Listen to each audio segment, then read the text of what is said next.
जय हिंद दोस्तों, आपका अपना YouTube चैनल D2M यानी डायरेक्ट टू माइंड एजुकेशन में स्वागत है। दोस्तों, आप सबको पता है कि मैं आपके BSSC इंटर स्तरीय के एग्ज़ाम को देखते हुए, SSC GD के एग्ज़ाम को देखते हुए, फिर या एक आप कह लें कि BPSC टीचर का जो एग्ज़ाम होने वाला है, आप सभी के एग्ज़ाम को देखते हुए मैंने GK GS और साइंस का लगातार सेट लेकर के आया है। ये आज उसका 8वां सेट है।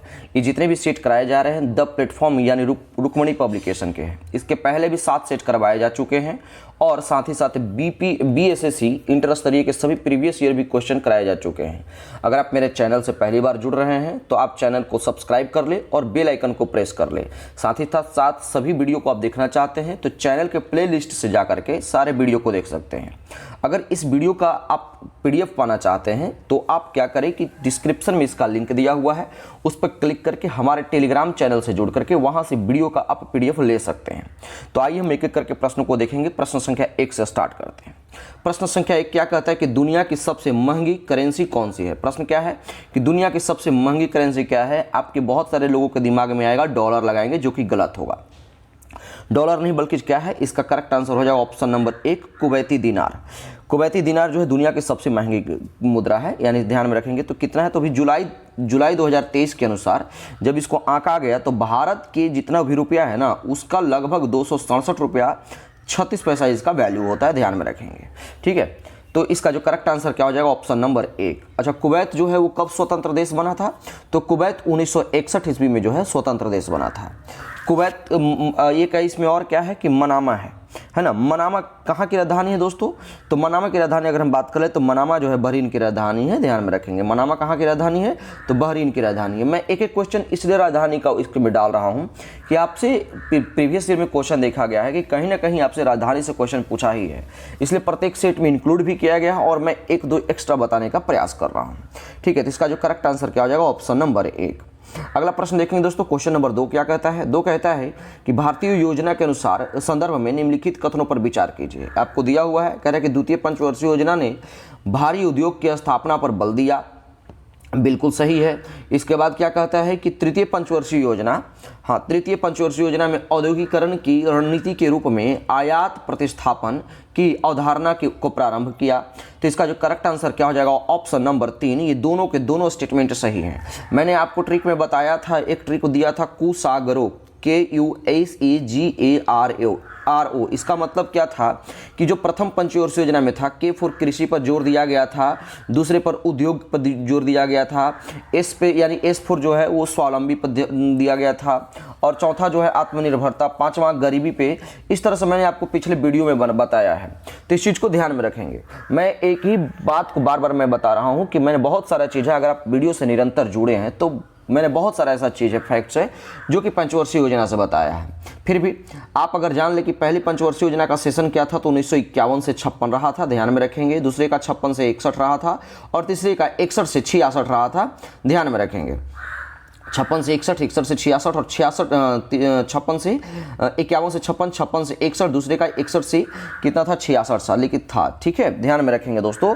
अगर प्रथम पंचवर्षीय योजना की बात कर ले तो प्रथम पंचवर्षीय योजना किस मॉडल पर आधारित था तो हैराड-डॉमर मॉडल पर आधारित था। हैराड-डॉमर मॉडल पर आधारित था। जबकि द्वितीय पंचवर्षीय योजना किस पर आधारित था तो PC महालनोबिस मॉडल पर आधारित था। तो इसका करेक्ट आंसर क्या हो जाएगा ऑप्शन नंबर 3। अगला प्रश्न देखिए दोस्तों, क्वेश्चन नंबर 3 नंबर क्या कहता है कि पंचायती राज से संबंधित निम्नलिखित कथनों में से कौन सा कथन सही नहीं है। आपका स्टेटमेंट दिया हुआ है, कह रहा है कि पंचायत व्यवस्था भारतीय ग्रामीण जीवन का युगों में से एक अभिन्न अंग है, बिल्कुल सही है। 73वां संविधान संशोधन 15 अगस्त 1993 से प्रभावी हुआ, गलत है। ये 15 अगस्त नहीं बल्कि कब 24 अप्रैल 1993 से प्रभावी हुआ था। इस चीज को ध्यान में रखेंगे। बाकी ये दोनों के दोनों सही हैं, यानी इसका करेक्ट आंसर क्या हो जाएगा ऑप्शन नंबर 2। एक चीज और मैं आपको बता दूं, कुछ अब जो ये भी इंपॉर्टेंट फैक्ट्स के बारे में इसका देख लेंगे कि 73वां संविधान संशोधन के द्वारा जो है वो त्रिस्तरीय पंचायत व्यवस्था अपनाई गई थी, है ना। किसके द्वारा तो 73वें संविधान संशोधन के तहत, ठीक है।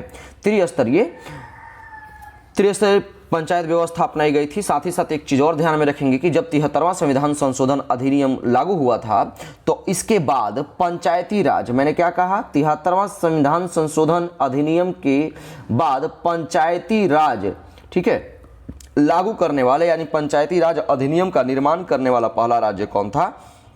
तो ये कर्नाटक था। जबकि 73वां संविधान संशोधन अधिनियम को लागू करने वाला, ये हमने पंचायती राज अधिनियम कर्नाटक, लेकिन संविधान संशोधन अधिनियम लागू करने वाला पहला राज्य कौन था?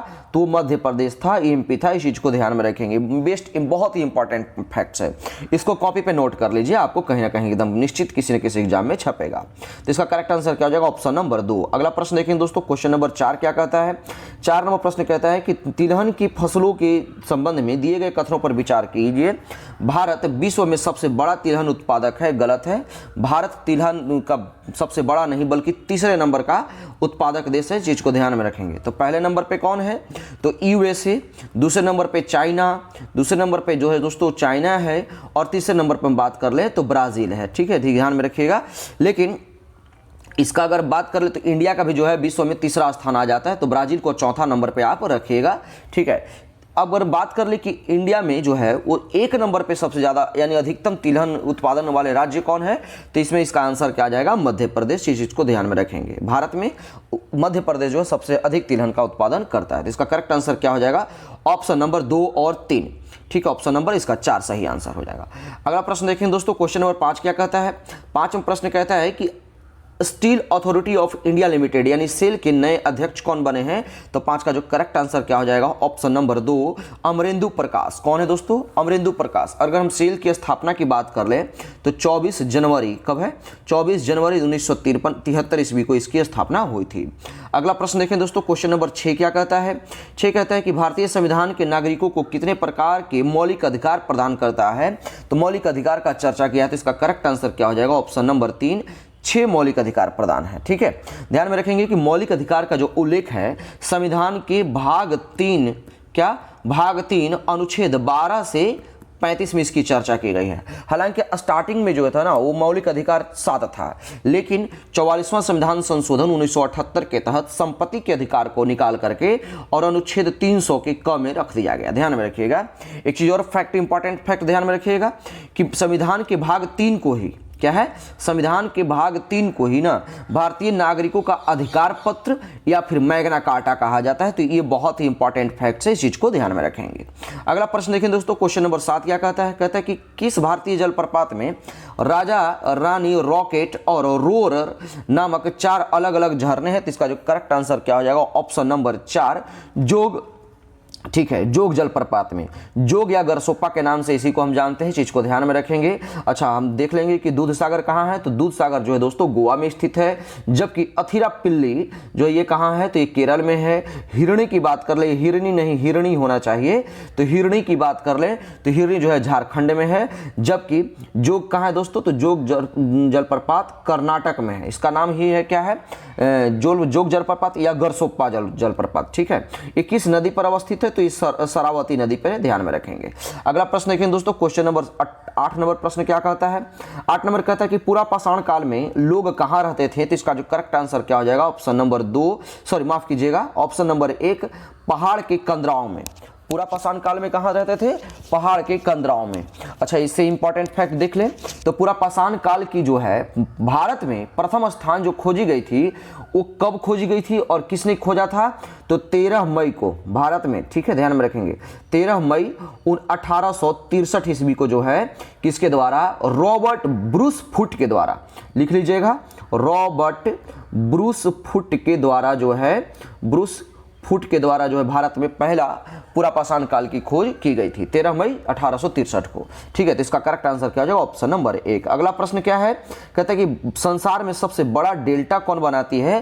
तो अगर संसार में सबसे बड़ा डेल्टा की बात आ जाए तो कौन है? गंगा नदी बनाती है, इस चीज को ध्यान में रखेंगे। अच्छा, ये कौन सा डेल्टा है? तो सुंदरवन डेल्टा है, इस चीज को ध्यान में रखते हैं, वेस्ट बंगाल में है। अगर बात करें हम आपसे कि जो नदी है वो अपनी किस अवस्था में डेल्टा का निर्माण करती है, तो इस प्रश्न का आंसर आप मुझे कमेंट बॉक्स में देंगे। अगला प्रश्न देखें दोस्तों, क्वेश्चन नंबर 9 क्या कहता है? 10 नंबर प्रश्न देखेंगे। 10 नंबर प्रश्न कहता है कि बैडमिंटन के नेट का जमीन से ऊंचाई कितनी होती है? तो इसका करेक्ट आंसर क्या हो जाएगा? 1.55 मीटर। जबकि बैडमिंटन के रैकेट का बात कर ले तो उसका वजन हम देख लें तो 85 से 140 ग्राम होता है, इस चीज को लिख लें। ठीक है, ध्यान में रखेंगे। तो इसका करेक्ट आंसर क्या हो जाएगा? Option number 2। अगला प्रश्न क्या है? कहते हैं कि निम्नलिखित में से कौन सा कथन सही है? तो 11 का जो सही आंसर क्या हो जाएगा? ऑप्शन नंबर 4, भारत एक संसदात्मक प्रजातंत्र है। इस चीज को ध्यान में रखेंगे। अच्छा, भारत की संसदीय व्यवस्था कहां से ली गई थी? तो भारत में अगर जो संसदीय व्यवस्था थी दोस्तों, वो कहां से ली गई थी? ब्रिटेन से ली गई थी। ध्यान में रखेंगे। समवर्ती सूची की बात कहां से की गई है? तो ऑस्ट्रेलिया से लिया गया था। ठीक है, ऑस्ट्रेलिया से। जबकि महान्यायवादी की चर्चा यानी महान्यायवादी नियुक्ति की जो प्रक्रिया है वो कहां से लिया गया है? तो अमेरिका से लिया गया है। चीज को ध्यान में रखेंगे। अगला प्रश्न क्वेश्चन नंबर 12 क्या कहता है? 12 नंबर प्रश्न है दोस्तों, कहता है कि मर्रे डार्लिंग क्या है? मर्रे डार्लिंग नदी बेसिन निम्नलिखित में से किस देश में स्थित है? तो इसका जो करेक्ट आंसर क्या हो जाएगा? ऑप्शन नंबर 3, ऑस्ट्रेलिया में। अगला प्रश्न है कि संविधान के किस अनुच्छेद में राज्यों द्वारा प्राथमिक शिक्षा मातृभाषा में दिए जाने वाला प्रावधान है? यानी किस अनुच्छेद में इसकी चर्चा की गई है? तो 13 का जो करेक्ट आंसर क्या हो जाएगा? ऑप्शन नंबर 3, 350 के ए में। वैसे तो भारतीय संविधान के भाग 12 कितना? भाग 12 से 12 में जो है 12 में 12 के 343 अनुच्छेद 343 से 51 तक जो है वो राजभाषा की चर्चा की गई। तो ध्यान में रखेंगे। तो इसका जो करेक्ट आंसर क्या हो जाएगा? Option number 3। अगला प्रश्न देखेंगे दोस्तों, क्वेश्चन नंबर 14 क्या कहता है?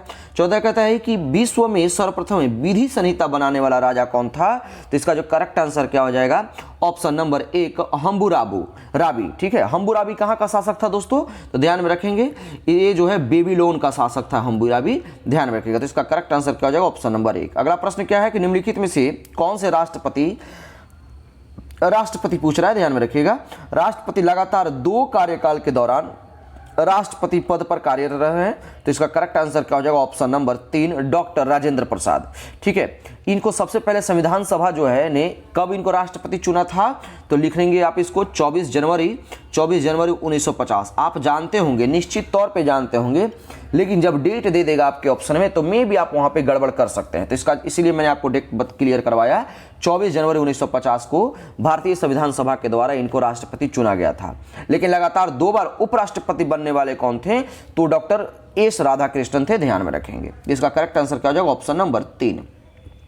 अगला प्रश्न है कि गुलाबों की लड़ाई कहां हुई थी? तो गुलाबों की लड़ाई जो है दोस्तों कहां हुई थी? ऑप्शन नंबर 3 करेक्ट आंसर हो जाएगा। इंग्लैंड में। कब? 1688 ईस्वी में। इसलिए इस मामले में कहा जाता है कि रक्तविहीन क्रांति, जिसे गौरवपूर्ण क्रांति कहते हैं, एकमात्र रक्तहीन क्रांति था जिसे गौरवपूर्ण क्रांति कहा जाता था। ये कहां हुआ था? इंग्लैंड में हुआ था। इसी को कहा जाता है। चीज को ध्यान में रखेंगे। अगला प्रश्न है बुकर सम्मान से सम्मानित प्रथम भारतीय महिला कौन है? इसका करेक्ट आंसर क्या लगाएंगे? ऑप्शन नंबर 1, अरुंधति राय। कब मिला था इनको बुकर अवार्ड? तो 1997 में। किस बुक के लिए दोस्तों? तो the God of small things. किसके लिए? ध्यान में रखेंगे, the God of small things के लिए। इस चीज को ध्यान में रखेंगे दोस्तों। ठीक है, तो इसका करेक्ट आंसर क्या हो जाएगा? Option number 1। अगला प्रश्न देखेंगे, कहता है कि विश्व स्वास्थ्य संगठन यानी WHO का मुख्यालय कहां है? तो इसका जो करेक्ट आंसर क्या हो जाएगा? 18 का ऑप्शन नंबर 4, जेनेवा में। इसकी स्थापना की बात कर ले तो 7 अप्रैल कब है दोस्तों? 7 अप्रैल 1948 को इसकी स्थापना हुई थी। एक और फैक्ट बता दें कि कोविड-19 के दौरान जब जो दुनिया में बढ़ते कोविड-19 के संक्रमण को देखा गया था, तो इसमें जो WHO के द्वारा जो था वो चाइना का पक्ष ज़्यादा ले लिया था। जबकि लोग कह रहे थे, पूरा ऑल कंट्री कह रहा था कि चाइना ही जो है वो कोविड-19 का या और इतनी मौत का जिम्मेदार है, इसलिए आप WHO को बाहर कर दीजिए। लेकिन WHO जो है सिर्फ उसी का पक्ष ले रहा था। तो ऐसे स्थिति में अमेरिका ने स्वास्थ्य संगठन यानी WHO से अलग होने की घोषणा कर दी थी। किसने? अमेरिका ने, यानी USA ने। इस चीज को ध्यान में रखेंगे। तो अगला प्रश्न क्या है दोस्तों देखेंगे। तो इसका करेक्ट आंसर पहले मैं आपको बता दूं, इसका ऑप्शन हो जाएगा ऑप्शन नंबर 4। अगला प्रश्न है दिल्ली समझौता के दौरान ब्रिटिश भारत का वायसराय कौन था? तो पहले तो हम आपको बता दें कि दिल्ली समझौता हुआ कब था। तो दिल्ली समझौता जो हुआ था दोस्तों 5 मार्च 1931 को हुआ था। तो जब भी 5 मार्च 1931 आएगा तो आप करेक्ट आंसर क्या लगाएंगे? Option number 4, Lord Irwin. अच्छा, किसके किसके बीच में हुआ था? तो महात्मा गांधी और लॉर्ड इरविन के बीच में हुआ था। यही वजह था कि महात्मा गांधी जो है द्वितीय गोलमेज सम्मेलन में शामिल हुए थे। ठीक है, तो इसका करेक्ट आंसर क्या हो जाएगा? ऑप्शन नंबर क्या? Option number 4। अगला प्रश्न देखेंगे दोस्तों, क्वेश्चन नंबर 20 कहता है कि रूस का मैनचेस्टर किसे कहा जाता है? तो रूस का मैनचेस्टर दोस्तों ऑप्शन नंबर 4, इवानुओ को कहा जाता है। और भी देख लें कि अगर मैनचेस्टर का मतलब क्या होता है, तो मैनचेस्टर हकीकत में एक जगह है जो कि ब्रिटेन में स्थित है। ठीक है, कहाँ है? ब्रिटेन में स्थित है। अच्छा, ये फेमस क्यों है? तो ये सूती वस्त्र बनाने के लिए ये फेमस है, ध्यान में रखेंगे। अगर हम जापान के मैनचेस्टर का बात कर ले तो जापान का मैनचेस्टर कहाँ है दोस्तों? तो ओसाका है, लिख लीजिएगा। उत्तर भारत का मैनचेस्टर कहाँ है? तो कानपुर में है, इस चीज को लिख लीजिएगा। अगर भारत का हम बोस्टन किसे कहते हैं? तो भारत का बोस्टन हम अहमदाबाद को कहते हैं, इस चीज को ठीक है ध्यान में रखिएगा। तो इसका करेक्ट आंसर क्या हो जाएगा? Option number 4। अगला प्रश्न है कि मानचित्र में नीले रंग का प्रयोग किसके प्रदर्शन के लिए किया जाता है? तो आप अगर आपके पास कॉमन सेंस है और आप उसका यूज करें तो आप डायरेक्ट आंसर क्या लगाएंगे? नदी को प्रदर्शित किया जाता है, इस चीज को ध्यान में रखेंगे। क्यों? क्योंकि हमारे पृथ्वी जो है वो नीला ही दिखती है, इसीलिए जो है नदी को दर्शाने के लिए नीले रंग का प्रयोग किया जाता है। अगला प्रश्न देखें दोस्तों, क्वेश्चन नंबर 22 क्या कहता है? 22 कहता है 22 नंबर कहता है कि निम्नलिखित अभिलेखों में से किस में कालिदास का नाम मिलता है, यानी किस अभिलेख में? तो इसका करेक्ट आंसर हो जाएगा ऑप्शन नंबर 4, एहोल अभिलेख। अच्छा, एहोल अभिलेख जो है वो कहाँ अवस्थित है? तो एहोल अभिलेख जो है वातापी, जिसको आप बादामी भी कहते हैं, इस चीज को ध्यान में रखेंगे, वातापी में स्थित था। एहोल अभिलेख किसके द्वारा लिखा गया था? तो एहोल अभिलेख जो है वो दोस्तों रवि कृति के द्वारा लिखा गया था, इस चीज को ध्यान में रखेंगे। रवि कृति के द्वारा एहोल अभिलेख लिखा गया था। अगर हम बात कर ले कि एहोल अभिलेख को जो है खुदवाया किसने था, तब आप एहोल अभिलेख का जब भी बात आए तो पुलकेशिन द्वितीय के द्वारा इसका उत्कीर्ण करवाया गया था, इस चीज को ध्यान में रखेंगे। तो इसका करेक्ट आंसर क्या हो जाएगा? Option number 4। अगला प्रश्न है वाकर कप का संबंध किस खेल से है? तो वाकर कप का संबंध है ऑप्शन नंबर 1, गोल्फ से। अगला प्रश्न है कि मैं एक स्टेटमेंट है, इस चीज को देख लीजिए पहले। मैं एक समाजवादी और गणतंत्रवादी हूं और मुझे राजाओं और राजकुमारों में विश्वास नहीं है। यह वक्तव्य इसका संबंधी मतलब किसने दिया था? तो 24 का जो करेक्ट आंसर हो जाएगा ऑप्शन नंबर 4, जवाहरलाल नेहरू ने। अगला प्रश्न देखेंगे दोस्तों, क्वेश्चन नंबर 25 क्या कहता है? कहता है कि भारत में बेरोजगारी का प्रमुख कारण क्या है? तो ये ऑप्शन दिया हुआ है, तो इसका करेक्ट आंसर आप लगाएंगे क्या? जनसंख्या में तीव्र वृद्धि के वजह से, इस चीज को ध्यान में रखेंगे। अगर हम आपसे पूछ दे कि भारत में किस प्रकार की बेरोजगारी सबसे अधिक है, तो जिस तरह से बेरोजगारी को अलग अलग पार्टों में डिवाइड किया गया है, तो इसमें जो है भारत में संरचनात्मक बेरोजगारी सबसे अधिक है, इस चीज को ध्यान में रखिएगा। ठीक है, अगला प्रश्न देखें दोस्तों, क्वेश्चन नंबर 26 क्या कहता है? कहता है कि सांकेतिक मुद्रा यानी जिसको टोकन करेंसी कहते हैं, तो किसने लागू किया था? तो 26 का जो करेक्ट आंसर हो जाएगा ऑप्शन नंबर 4, मोहम्मद बिन तुगलक, जिसको आप AMABT भी अपने शब्दों में कहते हैं, इस चीज को ध्यान में रखिएगा। ठीक है, ध्यान में रखिएगा कि मोहम्मद बिन तुगलक एकमात्र ऐसा मुस्लिम शासक था जो सबसे अधिक विवादित तो था ही था, साथ ही साथ सबसे अधिक पढ़ा लिखा शासक था, इस चीज को ध्यान में रखिएगा। साथ ही साथ मोहम्मद बिन तुगलक के समय सबसे अधिक विद्रोह हुआ सल्तनत काल में, इस चीज को भी ध्यान में आप रखेंगे। मैं जो भी इंपॉर्टेंट फैक्ट्स बता रहा हूं दोस्तों, आप उसको कॉपी पे नोट कर लीजिए, जहां छापना है छाप लीजिए, किसी ना किसी एग्जाम में छपेगा, ये मेरा अनुभव कहता है। इसलिए कि मैंने खुद BSSC एग्जाम क्रैक किया है और अभी मैं रेलवे में खुद कार्यरत हूं। ठीक है, तो इसका जो करेक्ट आंसर क्या हो जाएगा? Option number 4। अगला प्रश्न देखेंगे, बाजार नियंत्रण नीति प्रणाली जो है पहली बार किसने लाई थी? तो बाजार नियंत्रण की जब भी जिक्र आए आप ऑप्शन सी लगाइए, अलाउद्दीन खिलजी ने। ठीक है, अलाउद्दीन खिलजी प्रथम ऐसा शासक था जिन्होंने धर्म को राजनीति से अलग कर दिया था। ठीक है, इसमें बाजार नियंत्रण में था क्या कि वस्तुओं का मूल्य फिक्स कर दिया जाता था। ठीक है, और एक स्टेटमेंट भी कहा था कि अगर जिसने भी जो है बाजार नियंत्रण नीति को मतलब उल्लंघन किया, तो जिसने नाप तौल में अगर गलती करी तो उससे जितना वो गलती करेगा उसके शरीर से उतना ही मांस काट लिया जाएगा, इस तरह से कुछ था। तो बाजार नियंत्रण का जो नीति था वो भय और डर पर आधारित था, ये भी चीज को ध्यान में रखिएगा। तो इसका करेक्ट आंसर क्या हो जाएगा? Option number 3। अगला प्रश्न है क्वेश्चन नंबर 28 क्या कहता है? 28 नंबर प्रश्न कहता है कि निम्नलिखित में से कौन सा क्षेत्र टोड्डा जनजाति का मूल निवास स्थान है? तो इसका करेक्ट आंसर क्या हो जाएगा? Option number 4, Nilgiri. अगर हम नीलगिरी की बात करें तो नीलगिरी की पहाड़ियां कहां स्थित है? तो तमिलनाडु में है, इस चीज को ध्यान में रखिएगा। साथ ही साथ इसकी ऊंचाई की बात कर ले और इसकी सबसे ऊंची चोटी की बात कर ले तो कितनी है? तो इसकी सबसे ऊंची चोटी कौन सी है दोस्तों? तो नीलगिरी की सबसे ऊंची चोटी दोदा बेटा है, ध्यान में रखिएगा। कौन है दोस्तों? दोदा बेटा। इसकी ऊंचाई कितनी है? तो 2637 किलोमीटर, ध्यान में रखेंगे। कितना? 2637 मीटर। तो इसका करेक्ट आंसर क्या हो जाएगा? Option number 4। अगला प्रश्न है हिंदी साहित्य का स्वर्ण युग किसके शासनकाल में हुआ, तो इसका करेक्ट आंसर क्या हो जाएगा, ऑप्शन नंबर 1 अकबर के शासनकाल में, ध्यान में रखिएगा दोस्तों। साथ ही साथ अकबर ने ही जो है अनुवाद विभाग की भी स्थापना करवाई थी, ध्यान में रखेंगे। किसने, किस विभाग का, अनुवाद विभाग का। इसी अनुवाद विभाग के तहत अकबर के समय में ही महाभारत का अनुवाद रजमनामा के नाम से किया गया था। किस नाम से, रजमनामा के नाम से, ठीक है।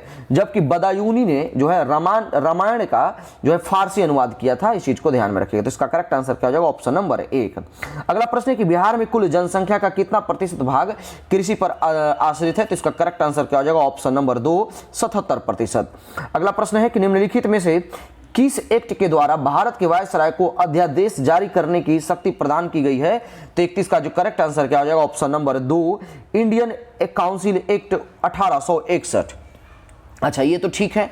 अब लेकिन एक चीज को और ध्यान में रखेंगे कि अगर अनुच्छेद की बात कर ले तो आर्टिकल यानी अनुच्छेद 123 के तहत जो है 123 के तहत जो है भारत के राष्ट्रपति जो है वो क्या अध्यादेश को जारी कर सकते हैं। एक और पॉइंट ध्यान में रखेंगे कि इंडियन काउंसिल एक्ट 1892, क्या इंडियन काउंसिल एक्ट 1892 के द्वारा भारत में पहली बार अप्रत्यक्ष, ठीक है, लिख लीजिएगा, अप्रत्यक्ष निर्वाचन प्रणाली अपनाई गई थी, ध्यान में रखिएगा, ठीक है दोस्तों। तो इसका करेक्ट आंसर हो जाएगा ऑप्शन नंबर 2। अगला प्रश्न है क्वेश्चन नंबर 32 क्या कहता है, 32 कहता है कि अंग्रेजी ईस्ट इंडिया कंपनी को भारत में व्यापार करने का चार्टर किसने प्रदान किया, तो 32 का जो करेक्ट आंसर क्या हो जाएगा, ऑप्शन नंबर 2 इसका सही आंसर हो जाएगा, महारानी एलिजाबेथ प्रथम ने, ठीक है। अगर हम आपसे पूछ दे कि ईस्ट इंडिया कंपनी के प्रथम गवर्नर कौन था, तो आप आंसर क्या लगाएंगे, जॉन स्मिथ इसका प्रथम गवर्नर था, ध्यान में रखिएगा दोस्तों। इसका करेक्ट आंसर क्या हो जाएगा, ऑप्शन नंबर 2। अगला प्रश्न है म्यांमार कब आजाद हुआ था, फेमस क्वेश्चन है, ऑप्शन नंबर 2 4 जनवरी 1948 को, इसका चीज को ध्यान में रखिएगा। अच्छा, किस अधिनियम के तहत म्यांमार को भारत से अलग कर दिया गया था, तो भारत सरकार अधिनियम 1935 के तहत जो है म्यांमार को भारत से अलग कर दिया गया था, ध्यान में रखिएगा। अगला प्रश्न है क्वेश्चन नंबर 34 क्या कहता है दोस्तों, 34 नंबर प्रश्न कहता है, हाँ 34वां प्रश्न कहता है कि भारतवर्ष में लॉर्ड कॉर्नवालिस ने कौन सी प्रथा प्रारंभ की थी, तो इसका सही आंसर हो जाएगा ऑप्शन नंबर 2 अस्थाई बंदोबस्त। अगर हम अस्थाई बंदोबस्त की बात करें तो ये कब लागू किया गया था, तो लॉर्ड कॉर्नवालिस ने 23 मार्च 1773 माफ कीजिएगा 1793 को बंगाल, बिहार और उड़ीसा में अस्थाई बंदोबस्त लागू किया था, इस चीज को ध्यान में रखेंगे। अगर अस्थाई बंदोबस्त का जनक किसे कहा जाता है हम आपसे पूछ लें तो आप आंसर क्या लगाएंगे, तो अस्थाई बंदोबस्त का जनक कौन था दोस्तों, तो जॉन सोर जो था वो अस्थाई बंदोबस्त का जनक था। तो इसका करेक्ट आंसर क्या हो जाएगा, ऑप्शन नंबर 2। अगला प्रश्न देखेंगे, कहते हैं बंगाल का प्रथम गवर्नर जनरल कौन था, तो इसका सही आंसर क्या हो जाएगा, ऑप्शन नंबर 1 वारेन हेस्टिंग्स। अगला प्रश्न, जबकि भारत का प्रथम वायसराय, ये तो गवर्नर जनरल हो गया, अगर वायसराय की बात कर ले हम आपसे, अगर क्वेश्चन पूछ दे तो लॉर्ड कैनिंग इसका आंसर लगाएंगे, सही रहेगा, ठीक है। इसका सही आंसर क्या हो जाएगा, ऑप्शन नंबर 1। अगला प्रश्न देखेंगे क्वेश्चन नंबर 36, सती प्रथा किसके अंतर्गत समाप्त कर दी गई, यानी किस ऑर्डिनेंस के तहत, किस अधिनियम के तहत, तो 36 का करेक्ट आंसर हो जाएगा ऑप्शन नंबर 1 बंगाल अधिनियम 12वां के तहत जो है सती प्रथा को 1829 में राजा राम मोहन राय के प्रयास से जो है वो समाप्त कर दिया गया था, ठीक है। इसका अगला प्रश्न देखेंगे दोस्तों, क्वेश्चन नंबर 37 क्या कहता है, 37वां प्रश्न कहता है कि मई 2023 में इसरो के द्वारा कौन सा नाविक है ना उपग्रह को सफलतापूर्वक लॉन्च कर जियो सिंक्रोनेस ट्रांसफर ऑर्बिट में स्थापित किया गया, तो इसका करेक्ट आंसर क्या हो जाएगा, ऑप्शन नंबर 2 NVS-01। अगला प्रश्न, निम्नलिखित में से कौन संविधानेतर है, यानी संविधानेतर का मतलब क्या है कि जिसकी चर्चा संविधान में नहीं की गई है, यानी कौन जो है वो गैर संवैधानिक है, तो इसका जो करेक्ट आंसर क्या हो जाएगा, ऑप्शन नंबर 3 नीति आयोग की चर्चा जो है वो दोस्तों संविधान में नहीं की गई है। बाकी अगर हम यूपीएससी की बात कर ले तो इसकी जो चर्चा है वो अनुच्छेद 315 में किया ही गया है। वित्त आयोग की बात कर ले तो अनुच्छेद 280 में, चुनाव आयोग की बात कर ले तो अनुच्छेद 324 में सब की चर्चा की गई है, जबकि नीति आयोग की चर्चा नहीं की गई है, इस चीज को ध्यान में रखिएगा। अगला प्रश्न है क्वेश्चन नंबर 39 कि बिपिन चंद्र पाल ने अपने राजनीतिक जीवन के प्रारंभ में निम्नलिखित में से क्या थे, तो इसका करेक्ट आंसर लगाएंगे उग्रवादी। अगर उग्रवादी की बात करें या बिपिन चंद्र पाल का जब भी जिक्र है तो आपको याद आएगा लाल बाल पाल, लाल फूल लाला लाजपत राय, बाल फूल बाल गंगाधर तिलक और पाल का मतलब बिपिन चंद्र पाल, जो कि ये उग्रवादी के त्रिरत्न थे, ध्यान में रखेंगे दोस्तों। तो इसका करेक्ट आंसर क्या हो जाएगा, ऑप्शन नंबर 2। अगला प्रश्न है क्वेश्चन नंबर 40, क्या कहता है सितंबर 2023 में किस भारतीय को 65वां रमन मैग्सेसे पुरस्कार 2023 से सम्मानित किया गया? तो 40 का जो करेक्ट आंसर क्या हो जाएगा? ऑप्शन नंबर 3 इसका सही आंसर हो जाएगा, आर रविकनन। अगला प्रश्न है कि 45वें अकादमी पुरस्कारों में किस भारतीय फिल्म में सर्वश्रेष्ठ वृत्त चित्र लघु फिल्म श्रेणी में ऑस्कर पुरस्कार 2023 को जीता? तो इसका करेक्ट आंसर क्या हो जाएगा? Option number 3, the elephant whispers. और आपको पता है कि आरआरआर मूवी के एक सॉन्ग था नाटू नाटू करके, जिस मूवी का डायरेक्टर कौन थे? एस राजमौली। उनको भी जो है ऑस्कर अवार्ड से उनको नवाजा गया है, तो इस चीज को ध्यान में रखेंगे। अगला प्रश्न है कि इंडियन एसोसिएशन की स्थापना किसने की थी? तो इंडियन एसोसिएशन की स्थापना किसने की थी दोस्तों? तो 1876 में, ध्यान में रखेंगे कब? 1876 में कलकत्ता में सुरेंद्र नाथ बनर्जी और आनंद मोहन बोस। तो इसमें आनंद मोहन बोस तो दिया हुआ नहीं है, तो आप आंसर क्या लगाएंगे? सुरेंद्र नाथ बनर्जी। यानी सुरेंद्र नाथ बनर्जी जो है आनंद मोहन बोस के साथ मिलकर के कलकत्ता में 1876 में इसकी स्थापना की थी। तो इसका करेक्ट आंसर क्या हो जाएगा? Option number 4। अगला प्रश्न है क्वेश्चन नंबर 43, क्या कहता है कि निम्नलिखित देशों के मुद्राओं को संदर्भ में गलत विकल्प चुनिए? तो 43 का जो करेक्ट आंसर क्या हो जाएगा? वो ब्रिटेन का क्या है? मॉरिशस का रुपया बिल्कुल सही है, ताइवान डॉलर सही है, इटली यूरो सही है, ब्रिटेन का यूरो नहीं बल्कि क्या है? पौंड स्टर्लिंग है, ध्यान में रखिएगा। तो इसका करेक्ट आंसर क्या हो जाएगा? Option number 3। अगला प्रश्न है जून 2023 को भुवनेश्वर के कलिंगा स्टेडियम में भारतीय फुटबॉल टीम ने किस देश को हराकर inter continental football cup tournament का खिताब जीता है? तो 44 का करेक्ट आंसर हो जाएगा ऑप्शन नंबर 1, लेबनान। अगला प्रश्न देखें दोस्तों, क्वेश्चन नंबर 45 क्या कहता है कि इत्माद उद्दौला का मकबरा किससे संबंधित है? तो इसका ध्यान में रखेंगे, ये जो है वो जहांगीर के शासनकाल में इसको बनाया गया था। किसने बनवाया था? तो नूर जहां के पिता को ये उपाधि दी गई थी इत्माद दौला के, ठीक है। तो नूर जहां ने 1627 ईस्वी में जो है अपने पिता की मृत्यु के बाद है ना आगरा में इत्माद दौला का मकबरा बनवाया था। किसने बनवाया था? नूर जहां ने, ठीक है। ये उसको गिफ्ट में दिया गया था, इस चीज को ध्यान में रखिएगा। तो इसका करेक्ट आंसर क्या हो जाएगा? ऑप्शन नंबर 4, ठीक है। अगला प्रश्न है क्या कहता है कि to a hunger free world पुस्तक के लेखक कौन है? तो 46 का करेक्ट आंसर क्या हो जाएगा दोस्तों? Option number 2, MS. स्वामीनाथन। अगला प्रश्न है क्वेश्चन नंबर 47 क्या कहता है?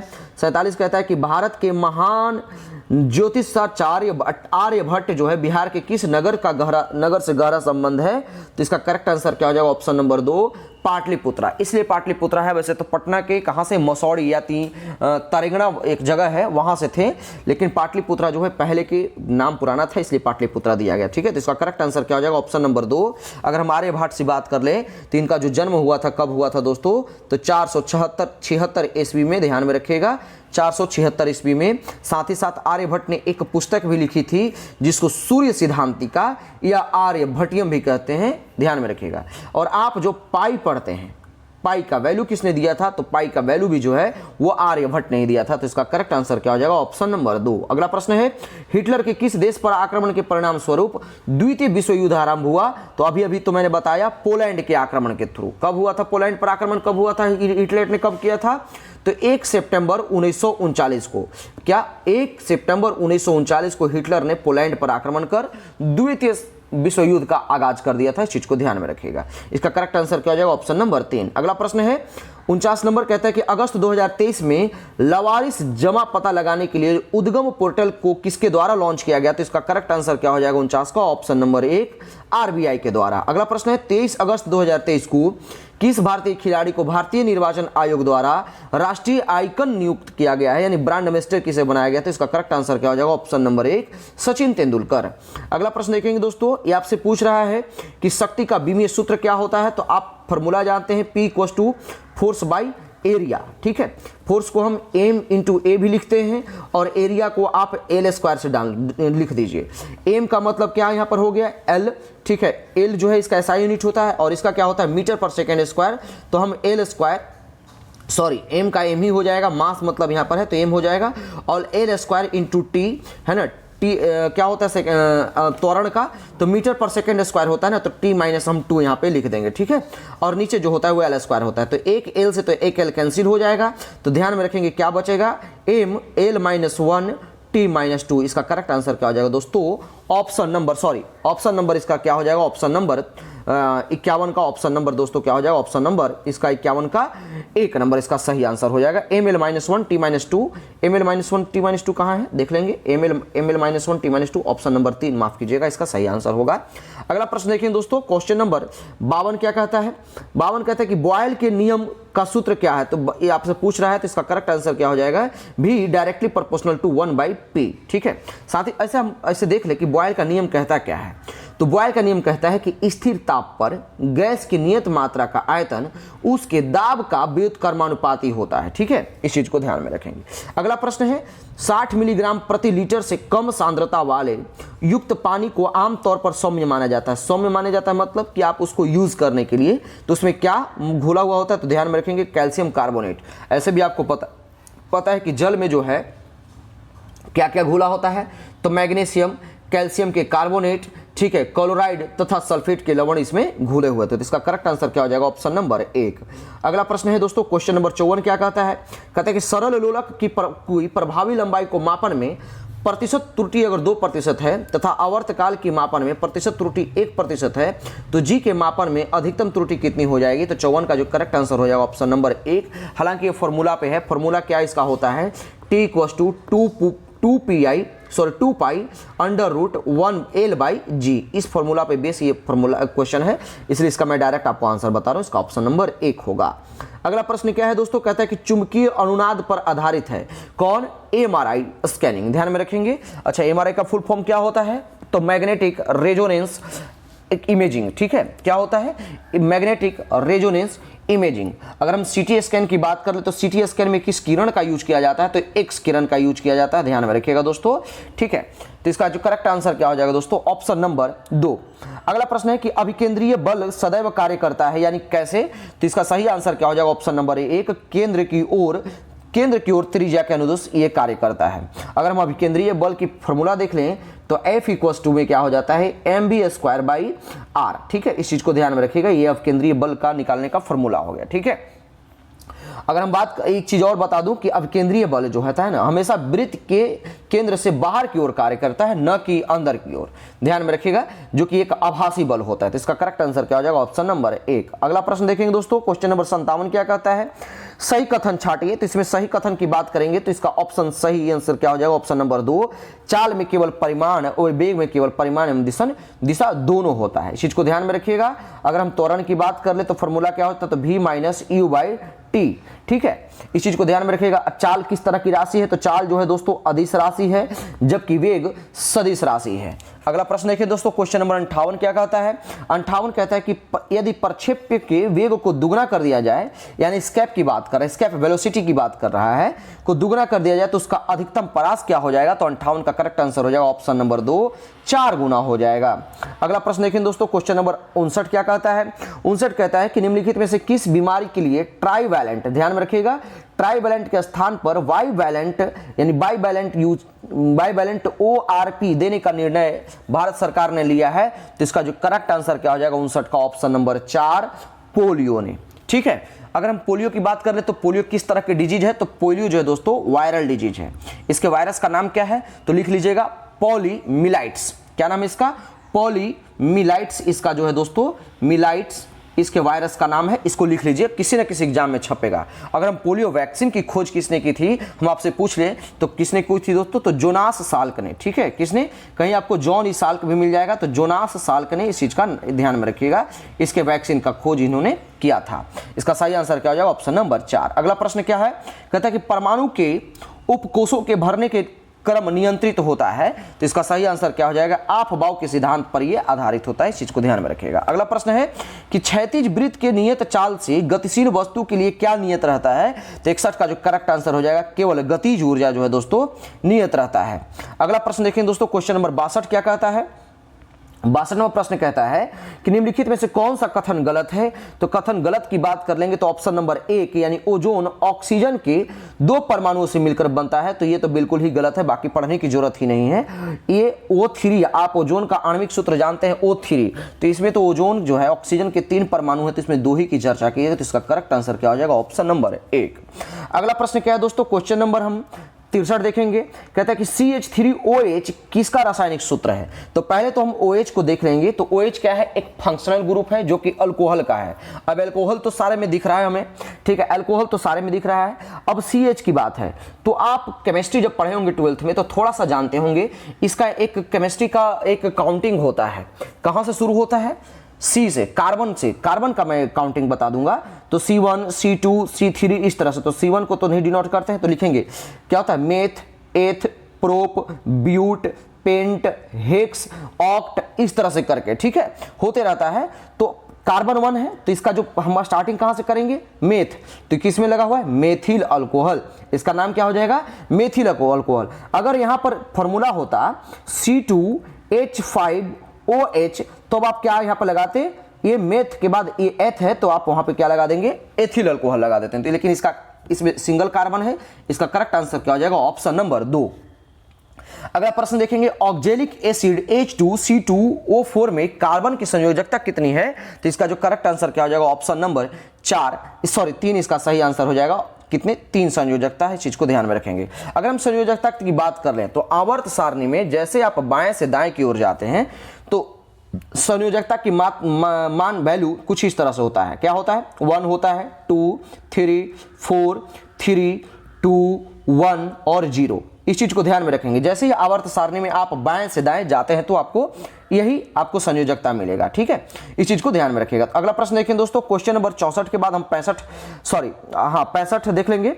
65 प्रश्न क्या कहता है, 65 प्रश्न कहता है कि गुर्दे में उत्पन्न मूत्र से होकर के, है ना, डैश से होकर के मूत्राशय में पहुंचता है जहां इसे संचित किया जाता है। तो इसका करेक्ट आंसर हो जाएगा ऑप्शन नंबर 1, मूत्रवाहिनी, ठीक है। अगर हम आपसे पूछ दें कि मूत्र का रंग जो है, यानी टॉयलेट का रंग पीला क्यों होता है, तो यूरोक्रोम जो है नामक एक वर्णक होता है, इसी के वजह से इसका रंग जो है कैसा होता है, पीला होता है। इस चीज को ध्यान में रखिएगा। अगर हम मूत्र का पीएच वैल्यू की बात कर ले तो मूत्र का पीएच वैल्यू कितना होता है दोस्तों, तो 6 होता है। इस चीज को नोट कर लीजिए, इंपॉर्टेंट है। अगला प्रश्न, किस तत्व के रसायन विज्ञान में आवारा तत्व के नाम से संज्ञा दी गई है। तो इसका सही आंसर क्या हो जाएगा, ऑप्शन नंबर 4, हाइड्रोजन। क्यों, क्योंकि पृथ्वी के भूपटल पे यानी सबसे हल्का हाइड्रोजन गैस है और वायुमंडल में सबसे अधिक मात्रा में उपस्थित है, इसलिए जो है इसको हाइड्रोजन को आवारा तत्व के नाम से जाना जाता है। अगला प्रश्न है क्वेश्चन नंबर 67, किस तत्व का परमाणु भार निकालने के लिए यानी किसके बराबर होता है। तो इसका सही आंसर हो जाएगा ऑप्शन नंबर 3, तुल्यांक भार मल्टीप्लाई संयोजकता। अगला प्रश्न है कि अवरक्त स्पेक्ट्रम स्थित होते हैं। तो अवरक्त स्पेक्ट्रम कहां स्थित होते हैं, इसका सही आंसर हो जाएगा ऑप्शन नंबर 1, सूक्ष्म तरंग तथा दृश्य क्षेत्रों के बीच में स्थित होते हैं। अगला प्रश्न देखेंगे दोस्तों, मनुष्य की साधारण श्वसन दर कितनी होती है। तो करेक्ट आंसर लगाएंगे ऑप्शन नंबर 1, 15 से 18 बार प्रति मिनट। लेकिन अगर हम भ्रूण अवस्था में शिशु का हृदय स्पंदन की बात पूछ ले तो कितना होता है, तो 130 बार प्रति मिनट, ठीक है। इस चीज को ध्यान में रखेंगे, किसके द्वारा, तो भ्रूण अवस्था में जो शिशु होता है उसके द्वारा। अगला प्रश्न देखें दोस्तों, क्वेश्चन नंबर 170 क्या कहता है। 170 प्रश्न कहता है दोस्तों कि वृद्धि हार्मोन का स्रावन किसके द्वारा किया जाता है। तो वृद्धि हार्मोन का स्रावन जो है दोस्तों, ऑप्शन नंबर 2, पिट्यूटरी ग्रंथि के द्वारा होता है। अगला प्रश्न 71 नंबर कहता है कि सुमेलित कीजिए, यानी सही सुमेलित को चयन करना है कि कौन सा इसमें सही सुमेलित है। तो इसमें सही सुमेलित है ये बेसल सभा जो है, ये तो गलत है, बेसल सभा है ना। इसमें सही सुमेलित की बात करेगा तो ऑप्शन नंबर इसका करेक्ट आंसर क्या है कि 12 का सही ऑप्शन नंबर 2 करेक्ट आंसर हो जाएगा। जलवायु परिवर्तन से संबंधित है क्योटो प्रोटोकॉल। क्या है, क्योटो प्रोटोकॉल लाया कब गया था, तो 1997 में, ठीक है, इस चीज को ध्यान में रखिएगा। अच्छा, मॉन्ट्रियल प्रोटोकॉल कब लाया गया था, तो मॉन्ट्रियल प्रोटोकॉल दोस्तों 1989 में लाया गया था, ध्यान में रखिएगा। इसका भी संबंध जो है वो CFCA के उत्पादन को नियंत्रण करने से है, ठीक है।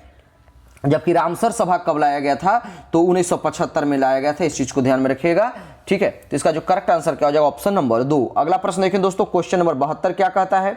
72 कहता है कि लैंगरहैंस के द्वीपों को जो कि इंसुलिन का स्राव करते हैं वो कहां स्थित होते हैं। तो इसका करेक्ट आंसर क्या हो जाएगा, ऑप्शन नंबर 4, अग्न्याशय द्वीप में, ठीक है। इस चीज को ध्यान में रखिएगा। वैसे आप जानते हैं कि इंसुलिन की के अल्प मात्रा में जो श्रावण होता है तो इसके वजह से भी डायबिटीज रोग होता है, या फिर आप ब्लड में ग्लूकोज की मात्रा बढ़ जाता है तब फिर क्या होता है, डायबिटीज रोग होता है। इस चीज को ध्यान में रखिएगा। अगला प्रश्न है, किस हार्मोन के द्वारा हृदय स्पंदन तथा रुधिर दाब बढ़ जाता है, यानी ब्लड प्रेशर बढ़ जाता है?